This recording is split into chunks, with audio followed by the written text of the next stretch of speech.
में एकदम आधी दाम पे दे रहा हूँ साहब। नहीं चाहिए। अरे आप देखो तो सही, अरे बहुत अच्छा क्वालिटी। अरे भाई एक बार पुराना नहीं चाहिए। क्वालिटी देखो क्वालिटी। ओ मैडम जी देखो ना, मैडम जी लो ना, अच्छी क्वालिटी का है मैडम जी, एकदम अच्छा क्वालिटी का है मैडम जी। अरे क्यों परेशान कर रहे हो, एक बार बोल दिया ना नहीं चाहिए। ओ भाई वो देखो ना, मैडम को कुछ हुआ है? कुछ नहीं हुआ उसे। अरे सो वो रही है वो। गर्दन से खून आ रहा है। क्या? हाँ मैडम के गर्दन से सुची। खून आ रहा है साहब। सुची वो देखो सुची वो देखो सुची।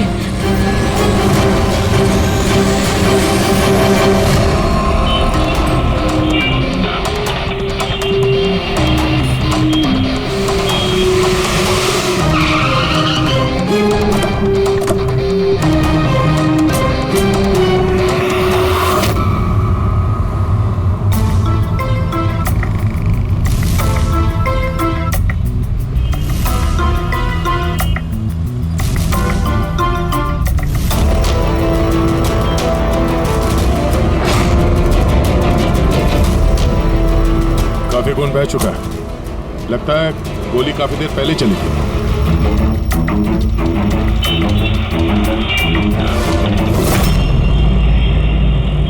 ये सब कैसे हुआ मिस्टर आशुतोष। अच्छा, और इनका नाम क्या है? ये मेरी बीवी, मेरी वाइफ सुची, मेरा मतलब है मेरी एक्स वाइफ सुची। Ex wife? ये सब कैसे हुआ? पता नहीं सर, मुझे कुछ पता नहीं चला सर। कुछ मालूम नहीं? तुम्हारी एक्स वाइफ तुम्हारे बगल वाली सीट पे बैठी थी, उस पर गोली चली और तुम्हें कुछ मालूम नहीं? कैसे हो सकता है? मेरा आशु कभी झूठ नहीं बोलता। अगर वो कह रहा है कि उसे पता नहीं चला तो आई एम श्योर उसे पता नहीं चला होगा। आप? जी, मैं मिहिका, इनकी प्रेजेंट वाइफ। मिस्टर आशुतोष, जब सुची को गोली लगी और पिछली सीट का शीशा टूटा तो आवाज तो आई होगी, और आप कह रहे हैं आपको कुछ मालूम नहीं पड़ा? कैसे? दरअसल गाड़ी में म्यूजिक तेज चल रहा था और सुची सो रही थी सर, मुझे कुछ पता नहीं चला। वो बंदा कुछ सामान बेचने आया, उसने जब मुझे बताया तब मुझे पता चला कि सुची। गाड़ी में म्यूजिक चल रहा था और सुची सो रही थी। कमाल है, अक्सर लोगों की नींद जरा से आहट से खुल जाती है और इतने लाउड म्यूजिक में सुची सो रही थी। सर आपकी बात से पता चल रहा है कि आप मुझ पर शक कर रहे हैं। सर मैं ऐसा क्यों करूंगा? सुची और मेरा डिवोर्स जरूर हुआ था, लेकिन हम बहुत अच्छे दोस्त थे, हमारे अच्छे ताल्लुकात थे। अब दिनेश से पूछ लीजिए प्लीज। दिनेश? सर मैं सुची का भाई आशुतोष सही कह रहे हैं सर। तलाक के बाद भी आशुतोष और सुची में बहुत अच्छे ताल्लुकात थे, कभी कोई मनमुटाव नहीं था। अच्छा, तो आप लोग जा कहाँ रहे थे? हम हमारी बेटी रूही की बोर्डिंग स्कूल से लौट रहे थे। तो ये सुची कार में बैठते ही सो गई या बाद में? सर दरअसल हमारे बीच में बहस हो रही थी। आशुतोष, रूही का स्कूल बहुत अच्छा है, हमें उसे उस स्कूल से नहीं निकालना चाहिए। सूची, ये स्कूल बहुत ही महंगा है, मैं इसकी फीस अफोर्ड नहीं कर सकता हूँ। लेकिन मैं कर सकती हूँ, और मैं अपनी बेटी की एजुकेशन में कोई कॉम्प्रोमाइज नहीं करने सूची, वाली। मैं तुमसे पैसे नहीं ले सकता। क्यों? ओह, तुम्हारा मेल ईगो आगे आ जाता है ना कि मैं तुमसे ज्यादा कमाती हूँ। चाहते हो हमारे डिवोर्स की भी यही वजह थी। एक औरत एक आदमी से ज्यादा कामयाब कामयाबी कैसे हो रिश्तों में सकती होनी है? चाहिए, पति पत्नी में नहीं। मुझे तुमसे कोई बहस नहीं करनी है, और ना ही इस बारे में कोई और बात करनी है। रूही इसी स्कूल में रहेगी। उसके बाद हमारे बीच में कोई बात नहीं हुई, मुझे लगा कि वो सो गई है। अच्छा, ये जब झगड़ा हो रहा था तो गाड़ी कहाँ पे थी, किस इलाके में? सर लिंक रोड के सिग्नल पे, केपी थिएटर के पास। और फिर उसके बाद कौन सा रास्ता लिया आप लोगों ने? सर वहाँ से फिर मैंने लेफ्ट लिया पानी फ्लाईओवर की तरफ। और सीधा यहाँ पे आ गए? जी सर। यानी करीब 2 किलोमीटर तक ये गाड़ी चली, तो इस 2 किलोमीटर के बीच में ही कहीं पे गोली चली है सूची। पंकज, एक काम करो, केपी थिएटर से लेके यहाँ से इधर 2 किलोमीटर दूर तक चेक कर लो, कहीं पे कोई सबूत वगैरह मिलता है क्या? मतलब कांच वगैरह का टुकड़ा टूटा होगा, वो देख लेना, और पैदल जाना। 2 किलोमीटर सर? पैदल चलो। गोली बड़ी अजीब एंगल से लगी है, ये नीचे है, गोली ऊपर से नीचे की तरफ आई है। मतलब गोली चलाने वाले को हाथ ऊपर करना पड़ा होगा फायर करते समय। खुली सड़क पे किसी ने गोली मारी है और किसी ने देखा नहीं। हो सकता है खूनी थोड़ा दूर हो, फिर भी मुश्किल है निशाना लगाना ये चलती गाड़ी पे, और वो भी तब जब खूनी किसी गाड़ी पे हो या बाइक पे। ऐसे निशाना लगाना इतना आसान नहीं है।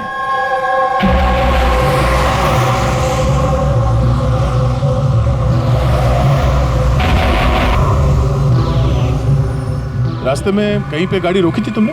सिग्नल पे रोकी थी सर, बस और कहीं नहीं। अगर सिग्नल पे किसी ने गोली चलाई हो या फिर कहीं और से भी गोली चलाई हो तो वो निशाना लगाने के लिए वक्त तो लगेगा। तो किसी ने गोली मारते हुए किसी को देखा कैसे नहीं? हेलो, हाँ सर, ठीक है सर, हम लोग पहुंच रहे हैं। क्या हुआ? एसीपी साहब का फोन था, एक और लाश मिली है कामरे ब्रिज के नीचे।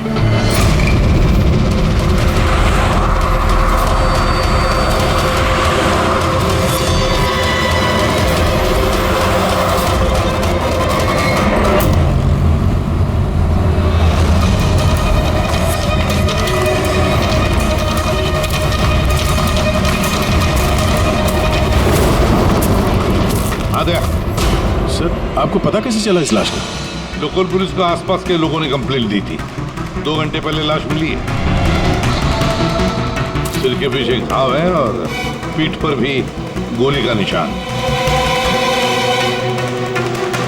सर, एक बात समझ में नहीं आ रही है, इसे किसी ने यहाँ पे मारा या कहीं और मार के यहाँ पे फेंका है? देखते हैं फिर भी। सर, रोड पर एक लवारिस बाइक भी मिली। मुझे लगता है इसी आदमी की वो बाइक है।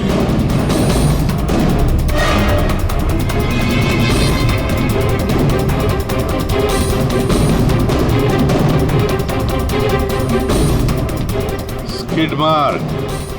सर, ऐसा लगता है ये आदमी बाइक पे जा रहा होगा, किसी ने पीछे से गोली मार दी, डिसबैलेंस हो गया, गाड़ी बाइक स्किड होके किसी चीज से यहाँ पे टकराई होगी और उसकी बॉडी यहाँ नीचे गिर गई। सर पे चोट उस वक्त लग गया होगा।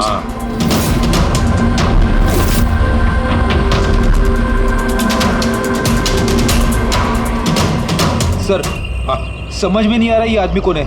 इसका कोई आइडेंटिफिकेशन नहीं है। ये मिसिंग पर्सन ब्यूरो में पूछताछ करूं क्या? फ्रेडी, इतनी जल्दी कोई भी मिसिंग पर्सन ब्यूरो में रिपोर्ट दर्ज नहीं करेगा।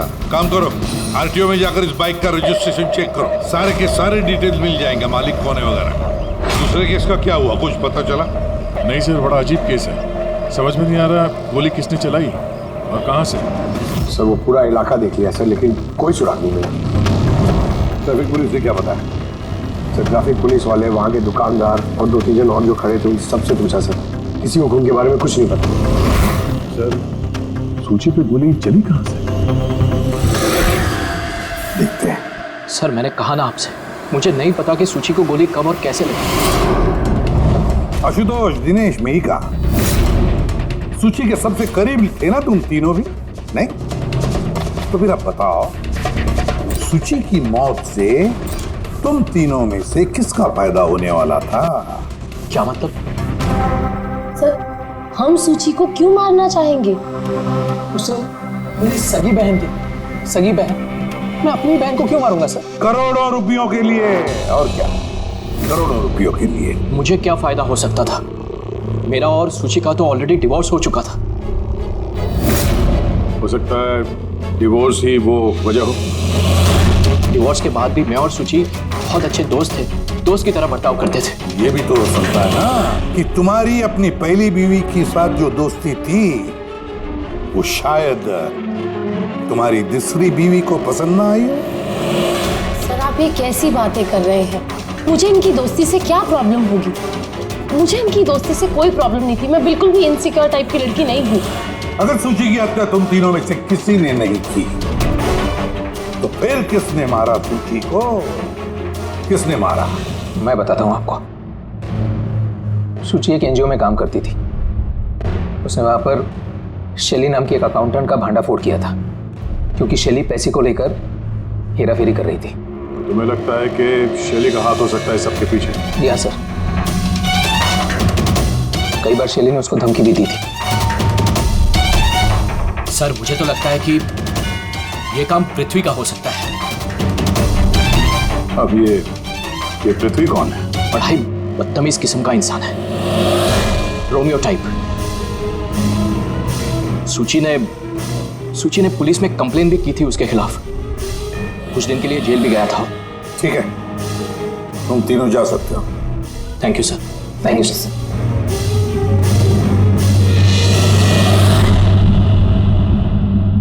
सर, ये तीनों गड़बड़ लग रहे हैं। इन तीनों पर कड़ी नजर रखो। दया, तो शैली और पृथ्वी दोनों को ब्यूरो बुला लेते हैं। सर आरटीओ से बाइक के मालिक का पता चल गया। सर पृथ्वी और शैली का फोन अनरीचेबल आ रहा है, तो मैंने फ्रेडी से कहा है उनकी मोबाइल फोन को ट्रेस करने के लिए। ये तो हमारा डिलीवरी बॉय विवेक है। सर हमारी बाइक ज्यादातर यही चलाता था। सर इससे किसने मार दिया? वही पता करने की कोशिश कर रहे हैं। अच्छा, इस विवेक की किसी के साथ कोई दुश्मनी थी क्या? नहीं सर, ये तो बहुत ही सीधा साधा शरीफ लड़का था। कब से काम कर रहा था वो यहाँ पे? पिछले 1 महीने से। राजस्थान से आया था। सर बहुत मेहनती था। सर ये तो यहाँ शहर में किसी को जानता भी नहीं था। ये कहाँ जा रहा था डिलीवरी करने? कहीं नहीं सर। सर छुट्टी थी आज उसकी, इसलिए मेरी बाइक लेकर घूमने के लिए गया था। अच्छा, उसका घर का एड्रेस दे सकते हैं जरा? सर उसका घर का एड्रेस नहीं है, वो यहीं शॉप में सोता था। उसका सामान वगैरह कुछ? सर ये उसका एक बक्सा है। ये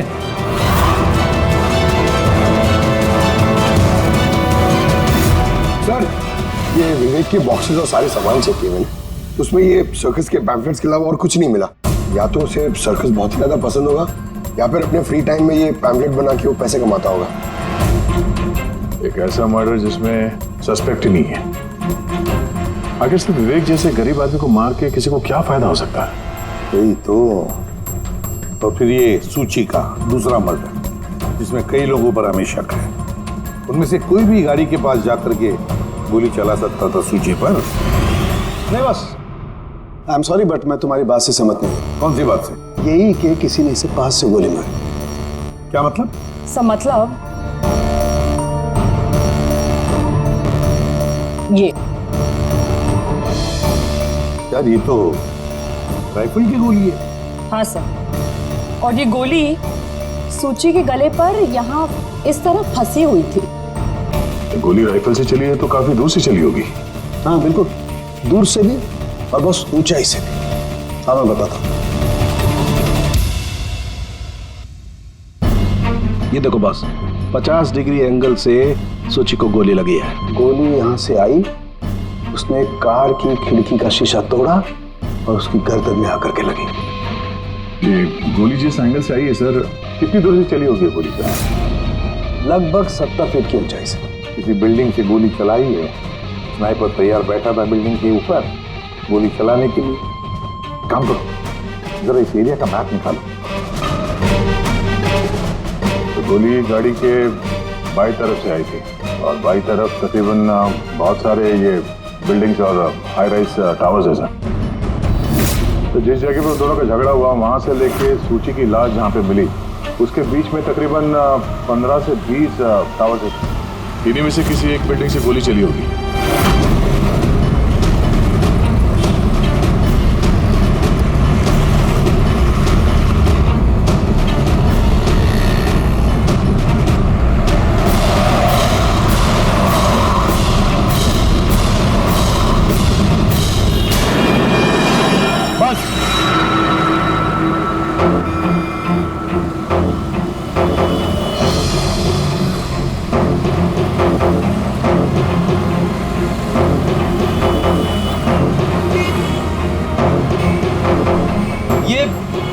अभिजीत सर के हाथ में क्या? मार्क है फ्रेडी, ठीक उसी हाइट पे जिस हाइट पे सूची पे गोली लगी थी। मेरे हाथ में ये डिजिटल डिस्टेंस रीडर है। इससे ये लेजर लाइट उस मार्क पे अगर ठीक जाता है तो इसका मतलब है कि गोली यहाँ इसी बिल्डिंग से चली है।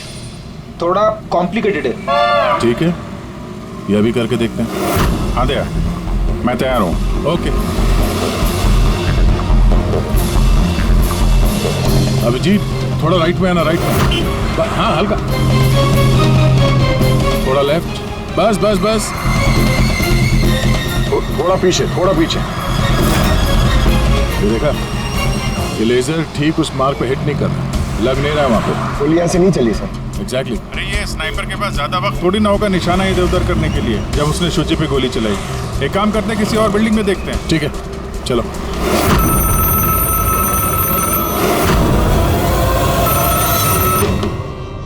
हेलो। हाँ हेलो, क्या ये फैंटेसी सर्कस जयपुर राजस्थान का ऑफिस है? जी हाँ, बोलिए। देखिए, मैं मुंबई सीआईडी से एसीपी प्रद्युमन बोल रहा हूँ। क्या आपके यहाँ कोई विवेक काम करता था? हाँ हाँ, जानता हूँ विवेक को, वो इसी सर्कस में काम करता था। क्या हो गया? क्या काम करता था वो, कुछ बता सकते हैं? देखिए साहब, अगर सारा दिन आपसे फोन पे लगा रहोगे ना तो मेरा शो कैंसिल हो जाएगा। मैं आपकी बात अपने मालिक को बोलता हूँ, वो आपको कॉल करेंगे, समझे? हेलो।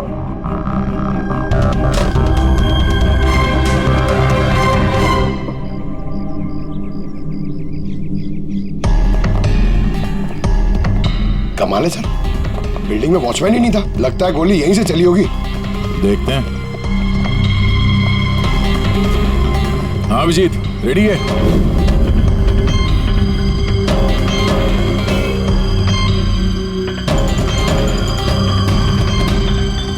नहीं अभिजीत, यहां से निशाना कुछ ठीक से लग नहीं रहा। थोड़ा राइट में आना, राइट में, और थोड़ा।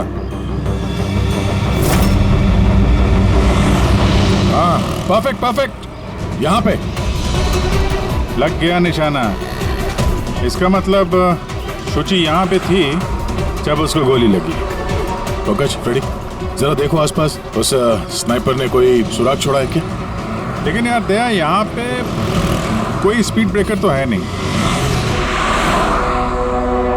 ऐसा कौन सा स्नाइपर था जो वहाँ बिल्डिंग पे बैठ के इतनी तेज चलती हुई गाड़ी पे ऐसा निशाना लगाए जो शुचि की गर्दन पे जाके लगे? हाँ ये बात तो है। आशुतोष, जब तुम्हारी गाड़ी ये यहाँ पर थी जी, तभी किसी वजह से तुम्हारी गाड़ी को स्लो करना पड़ा हो या फिर रोकना पड़ा हो, कुछ याद है? हाँ सर, मैं जब ड्राइव कर रहा था तो गाड़ी के आगे एक भिखारी आया था। मुझे ब्रेक मारनी पड़ी थी। भिखारी? हाँ क्या हुआ? इस तरफ कुछ भी नहीं है। कुछ भी नहीं? वहां भी कुछ नहीं है सर। ये भिखारी दिखने में कैसा था? सर, उसके एक हाथ में बैसाखी थी, लाल रंग का पोटला, गले में गमछा और शायद आधा गंजा था। अभिजीत, इस फ्लाईओवर के नीचे बहुत भिखारी बैठे हुए होते हैं, उन्हीं में से कोई एक होगा। मैंने सुना जो आशुतोष ने बताया भिखारी के बारे में। मैं यहाँ नीचे जाके देखता हूँ। कौन हो तुम लोग? इससे पूछ के यहाँ पे आए? तुम यहाँ के वॉचमैन हो, ड्यूटी पे क्यों नहीं थे? मेरी मर्जी। और तुम कौन होते हो मुझे ड्यूटी सिखाने वाले? सीआईडी। सीआईडी? चाहते हो तुम्हारे वजह से यहाँ पे एक औरत का खून हो गया? मेरी वजह से खून? किसी ने यहाँ छत से नीचे एक औरत पे गोली मारी, क्या जानते हो उसके बारे में?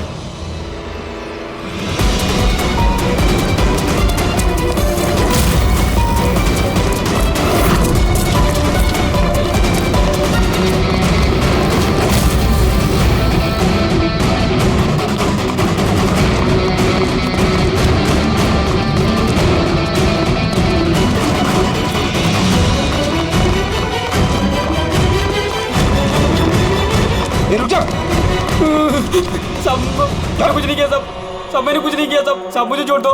कुछ नहीं किया तो भागा क्यों? मैं डर गया था साहब। What? क्यों डर गया था? क्या जानता है इस खून के बारे में? साहब, मैंने पैसे लिए थे, लेकिन उसने ये नहीं बताया था कि वो किसी का खून करने वाला है साहब। कौन था वो आदमी? पहले कभी देखा नहीं साहब। उसने बोला कि वो बिल्डिंग के छत पे अपनी गर्लफ्रेंड को प्रपोज करने वाला है साहब। उसने 2 घंटे को 15,000 रुपए दिए थे साहब।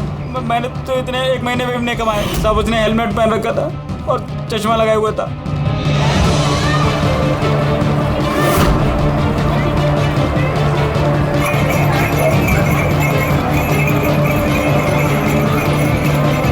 अरे सुनो भाई, ओ भाई साहब, ये एक ऐसे आदमी को देखा है जो लाल गमछा बांधता है,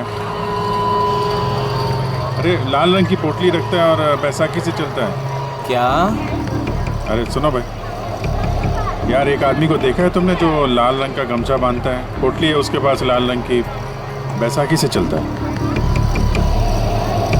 नहीं देखा?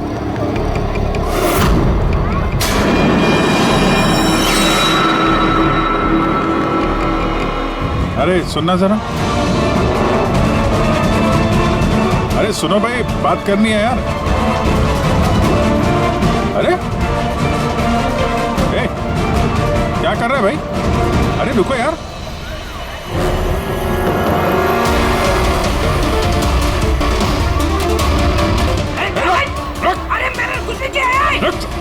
मैं भिखारी हूँ, मेरे पास पैसे भी से कुछ भी नहीं है।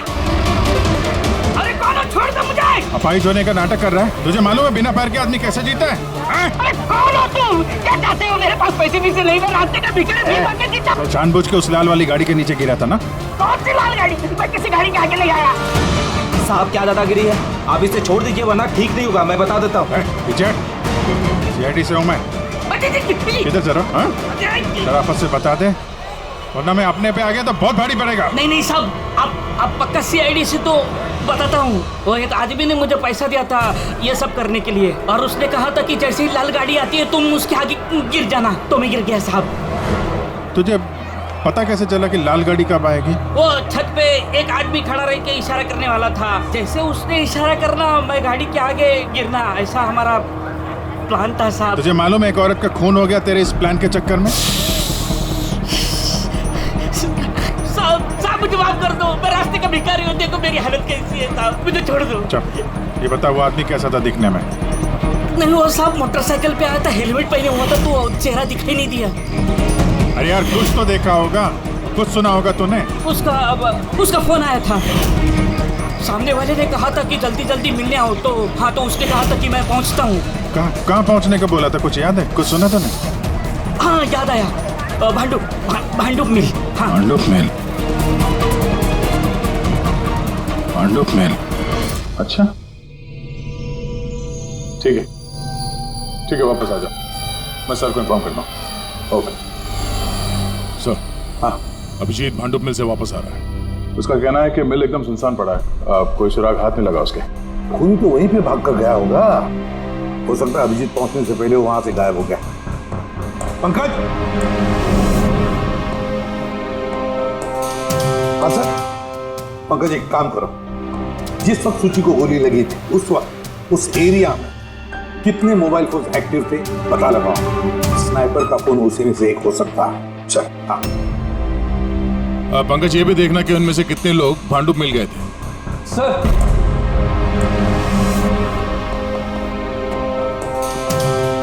सर ये शैली है, एनजीओ अकाउंटेंट। सूची एक एनजीओ में काम करती थी, उसने वहां पर शैली नाम की एक अकाउंटेंट का भांडाफोड़ किया था। और ये पृथ्वी है जिनके खिलाफ सूची ने रिपोर्ट लिखवाई थी। सूची ने पुलिस में कंप्लेन भी की थी उसके खिलाफ, कुछ दिन के लिए जेल भी गया था। आपने सोच भी कैसे लिया कि सूची के खून में मेरा हाथ हो सकता है? हाँ सर, मैंने भी ऐसा कुछ नहीं किया, मैंने किसी का मर्डर नहीं किया सर। शैली तुम्हारी नौकरी चली गई थी सूची के वजह से, और उसके बाद से तुम्हें अभी तक कोई नौकरी मिली नहीं। उधार के पैसे ले लेके घर का खर्चा चला रही हो तुम, हाँ? और पृथ्वी, एक हफ्ते तक तुम्हें जेल में रहना पड़ा, अपने मोहल्ले में काफी बदनामी हुई तुम्हारी, क्यों? तो क्या हुआ? अगर मुझे बदनामी का इतना डर होता तो मैं अपना घर बदल लेता, मर्डर थोड़ी ना करूंगा मैं किसी का। एंड सर ऐसा नहीं है कि मुझे कोई जॉब नहीं मिल रही है, इट्स जस्ट लाइक कि मुझे मेरे लायक कोई जॉब नहीं मिल रही है, इस वजह से मैं कहीं ज्वाइन नहीं कर रही हूँ। आपको आशुतोष और उसकी नई पत्नी मिहिका से पूछताछ करनी चाहिए। वो आपस में खुश नहीं है लेकिन दिखावा करते। आशुतोष तो सूची के पास वापस जाना चाहता है, शायद मिहिका ने इसीलिए। एंड सर सूची की ना उसके भाई दिनेश से भी नहीं बनती थी, हमेशा ना फोन पे उससे झगड़ती ही रहती थी। अच्छा, और किस बात को लेके होता था ये झगड़ा इन दोनों भाई बहन के बीच? एक्चुअली सर दिनेश ने आशुतोष को धमकी दी थी कि सूची से दूर रहे, शायद सूची को यही अच्छा नहीं लगा होगा। इन एक बार सूची ने मुझे ये भी बताया था कि मिहिका जलती है उसकी और आशुतोष की दोस्ती से। 100% इन्हीं में से किसी एक ने उसका मर्डर किया। हाँ सर। अच्छा ठीक है, जा सकते हो तुम दोनों, लेकिन एक बात अच्छी तरह से याद रखना, जब तक इन्वेस्टिगेशन पूरा नहीं होता ये शहर छोड़कर तुम कहीं नहीं जाओगे। इस केस में किसी की बातों का भरोसा नहीं हो रहा सर, ऐसा लगता है कि सब के सब झूठ ही बोल रहे हैं। हाँ, पर दया जो भी है उसने बड़ी लंबी प्लानिंग की है। पहले भिखारी को पैसे दिए,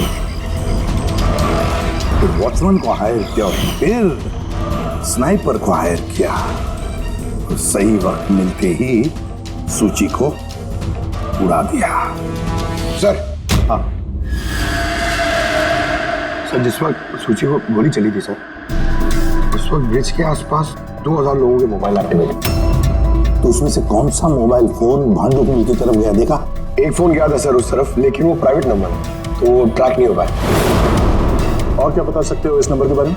यही सर कि वो मिल तक गया लेकिन रुका नहीं, वो सीधे चला गया कामरी ब्रिज की तरफ और फिर वहां से सिग्नल चला गया सर। कामरी ब्रिज? विवेक की लाश भी तो हमें उसी ब्रिज के लिए मिली थी। ये कोई कॉन्सिडेंस तो नहीं हो सकता? राजस्थान में फोन कर दे विवेक के गांव, पुलिस वालों को क्या इंफॉर्मेशन मिले उसके बारे में देखते हैं। या ये विवेक भी तो खूनी हो सकता है। किसी ने विवेक का खून कर दिया? एक खूनी का खून? कुछ भी हो सकता है फ्रेडी, इस केस में कुछ भी हो सकता है।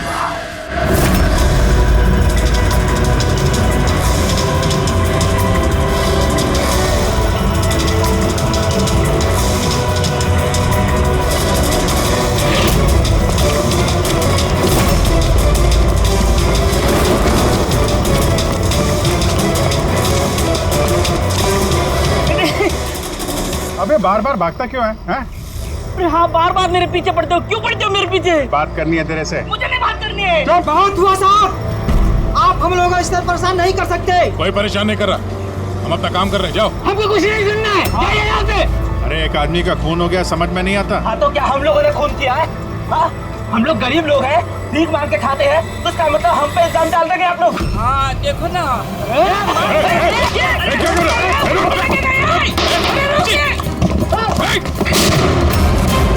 अभिजीत, तुम ठीक हो?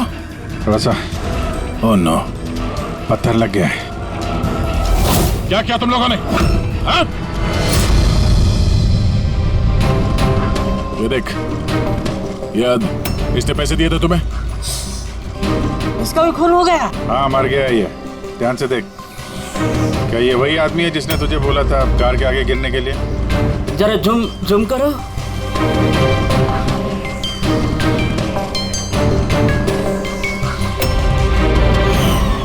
ऐसी घड़ी उसने भी पहनी थी।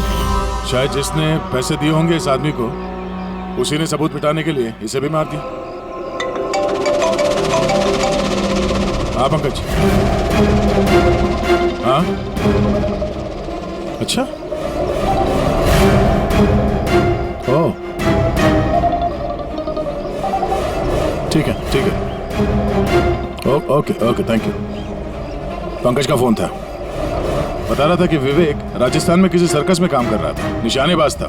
1 महीने पहले उसने सर्कस की नौकरी छोड़ दी। कह रहा था कि मुंबई में कोई अच्छी नौकरी लगी है उसे। और हाँ, जाते जाते वहां से वो राइफल वो भी चुरा के ले गया। राइफल चुरा के आया था? सुच्चे की सुपारी लेकर आया होगा यहाँ पे, और ये दुकान पे इसलिए काम कर रहा था ताकि किसी को शक ना हो।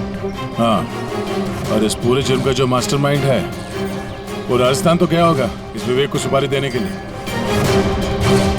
है कौन ये मास्टरमाइंड जो आंखों के सामने रहकर भी नजर नहीं आ रहा है?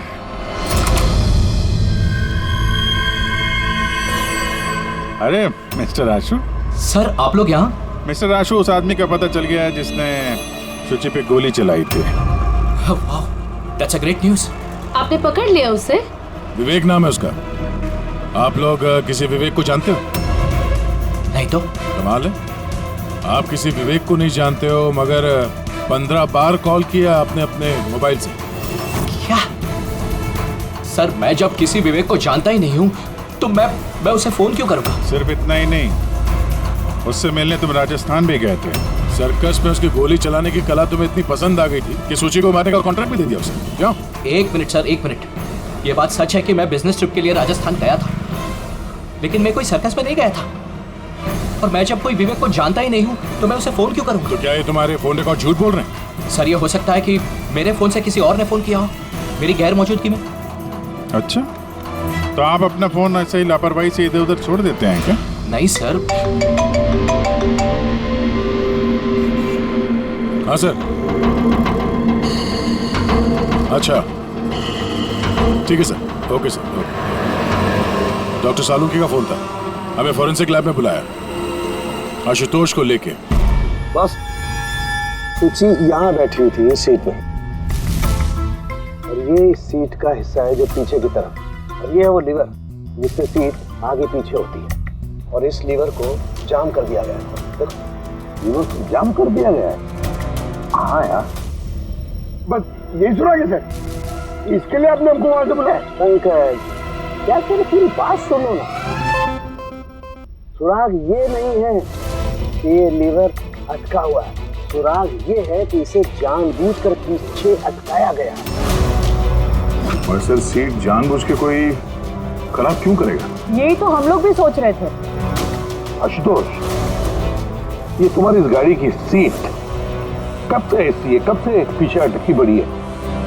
सर परसों रात तक तो ठीक थी, लेकिन कल सुबह जब निकला तो रिक्लाइन काम नहीं कर रहा था।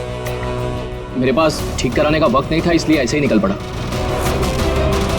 तालुंके साहब, सीट खराब होने का इस केस से क्या लेना देना? लेना देना है पहले, और लेना देना यह है कि खूनी चाहता था कि ये सीट पीछे अटकी रहे ताकि सूची की पोजीशन ऐसे रहे पीछे की तरफ। सर, अगर वो आगे बैठती या पीछे बैठती तो उससे खूनी को क्या फर्क पड़ता? खूनी तो गोली चलाने वाला था ना। यार पंकज, तुम एक काम करो, यहाँ ड्राइविंग सीट पे बैठ। सारिका, तुम सूची की जगह। हाँ। अब मान लो कि मैं सूची हूँ, तो जब मैं इस सीट पे बैठी थी तब मेरा सर ऐसे था। बस सूची का सर यहाँ होने का फायदा खूनी को तब मिलता जब उसका एम सूची नहीं, ड्राइविंग सीट पर बैठा हुआ आदमी होता, मतलब आशुतोष होता। लेकिन आशुतोष को किसी भी वजह से बहुत जबरदस्त ब्रेक लगाना पड़ा। ब्रेक की वजह से झटका लगा और झटके में सूची आगे आई, और बस गोली आशुतोष को लगने की बजाय सूची को लग गई। सर, इसका मतलब आशुतोष खूनी नहीं है, बल्कि कोई उसका खून करना चाहता है।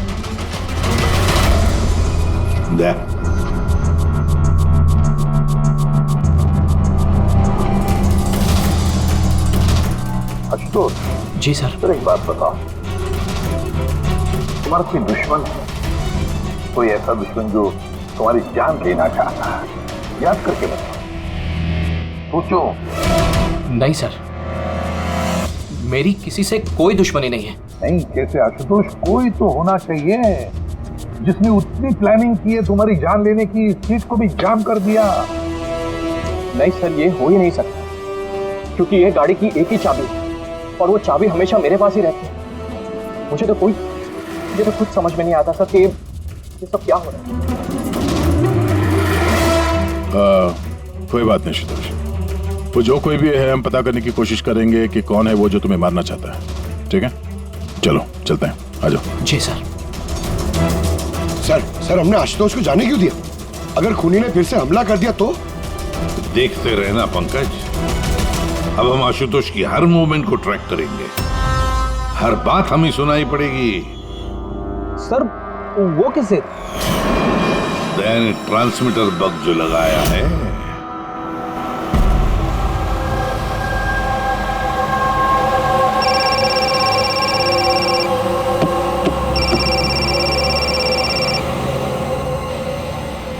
हेलो, हाँ बोलो। अच्छा, तो आ जाओ घर पे। वहां पर वो जगह तो बंद है ना? ठीक है, आता हूं।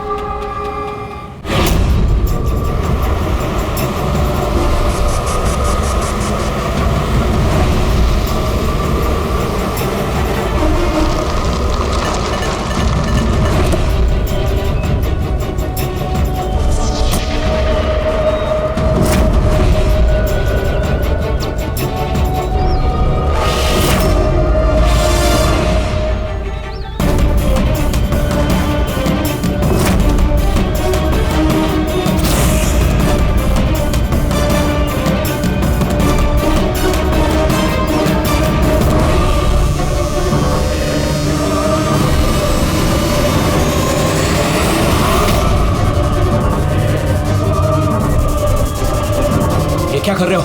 गन? माय गॉड, गोलियों की आवाज है।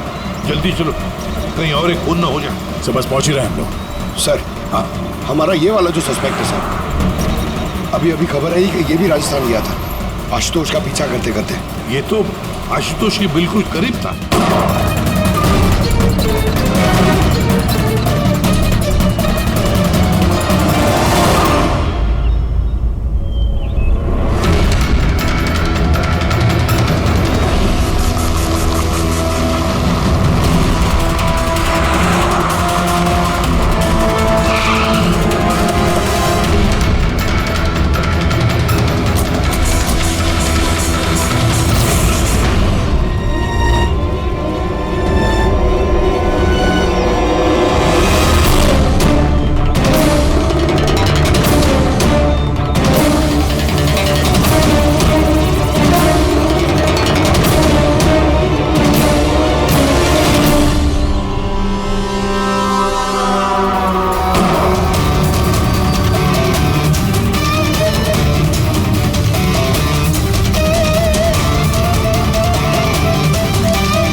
दिनेश, सर मैं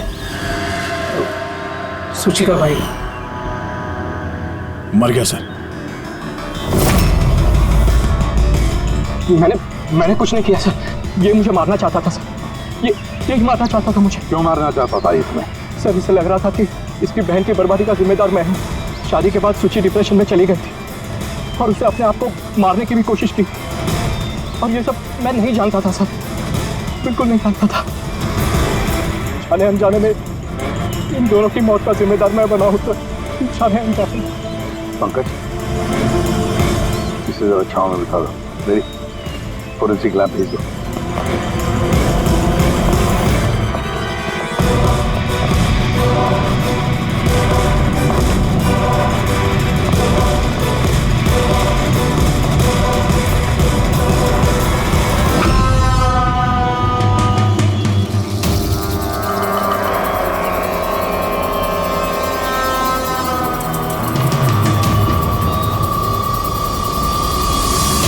कहानी में नया ट्विस्ट।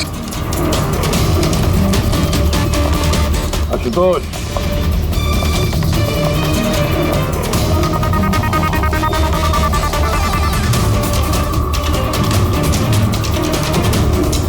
जानते हो क्या है ये?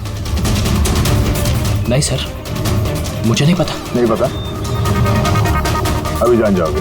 पंकज, तलाशी लो इनकी। मगर क्यों? हाथ ऊपर करिए, पता चल जाएगा आपको। सर मैंने कुछ नहीं किया, मैं बेकसूर हूँ। आप मेरी तलाशी क्यों ले रहे हैं? मेरा यकीन मानिए सर, मेरे पास कुछ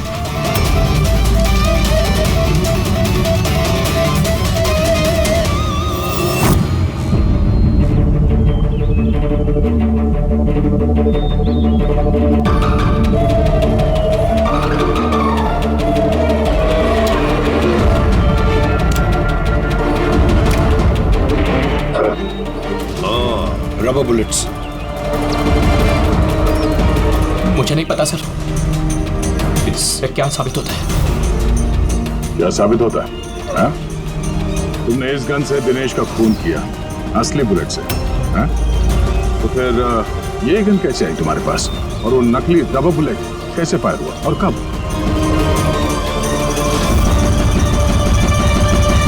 सब प्लान मैंने किया था सर।